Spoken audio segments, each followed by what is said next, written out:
Assalamualaikum warahmatullahi wabarakatuh, and hello everyone. Today I will be presenting my research methodology paper, which is the Malaysian Humanitarian Diplomacy Navigating Regional Politics in the Rohingya Refugee Crisis. So this paper explores Malaysia's efforts in addressing the Rohingya refugee crisis and the challenge it faced within the regional political frameworks. So for the introduction, the Rohingya refugee crisis, which began in 2017, has become one of the Southeast Asia's most significant humanitarian challenges. Persecution in Myanmar's Rakhine State have forced thousands of Rohingya Muslims to flee to neighboring countries, including Malaysia. As a key regional actor, Malaysia has played an important role in providing protection and advocating for the rights of Rohingya refugees. Despite being a non-signatory to the 1951 Refugee Convention, Malaysia has demonstrated a proactive stance through humanitarian diplomacy. However, its efforts are complicated by ASEAN's political constraints such as principle of non-interference, as well as domestic challenges like resource limitation and growing anti-refugee sentiment. So this research examines how Malaysia navigates this challenge and how its approach compares to other ASEAN member states. So for the problem statement, and the objective is, the core issues lies in Malaysia's ability to balance its humanitarian commitments with domestic and regional challenge. While Malaysia has provided humanitarian aid and advocate for regional cooperation, its efforts are often constrained by ASEAN's consensus-based decision-making and political dynamics. So, this study aims to achieve three objectives, which is to analyze how Malaysia navigates ASEAN political constraints, to identify the domestic and regional challenge Malaysia faces in its humanitarian diplomacy, and also to compare Malaysia's approach to that other ASEAN member states in addressing the Rohingya refugee crisis.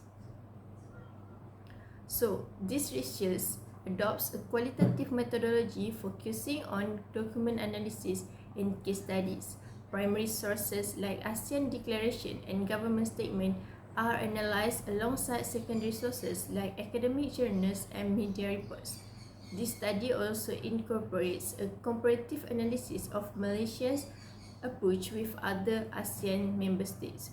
The time frame spans from the onset of the Rohingya refugees crisis in 2017 to the present, providing a comprehensive understanding of Malaysia's evolving role. So for the literature review, I take the Journal of the Rohingya Refugee Crisis in the Southeast Asia, ASEAN's Role and Way Forward by Syazwani Shukri. So the Malaysia proactive role, which is Malaysia has a long history of providing protection of humanitarian assistance to the Rohingya refugees since the early 1990s. Despite being a non-signatory to the 1951 Refugee Convention, Malaysia has been historically proactive in offering relative safety and stability for Rohingya refugees fleeing their home country. So, however, Malaysia faces significant challenge. Domestically, there is increasing anti-refugee sentiment and resource constraints limit the scope of its initiative. Regionally, ASEAN principle of non-interference restricts collective action, making it difficult to address the crisis effectively. Despite this challenge, Malaysia has consistently advocated for stronger regional cooperation, setting it apart from other ASEAN member states. This demonstrates Malaysia's unique position as a host country that extends support to the refugees. Even in the absence of a formal legal framework, Malaysia's adherence to the principle of non-refoulement under customary international law further underscores its efforts to provide asylum and safety to vulnerable populations. So, this research contributes to a deeper understanding of Malaysia's humanitarian diplomacy and its role in fostering regional cooperation. It highlights Malaysia's ability to navigate ASEAN political constraints while addressing domestic challenges. In conclusion, Malaysia's approach to the Rohingya refugee crisis demonstrates both its strengths and limitations as a regional leader. To ensure sustainable solution, Malaysia and ASEAN must adopt more coordinated and inclusive policies.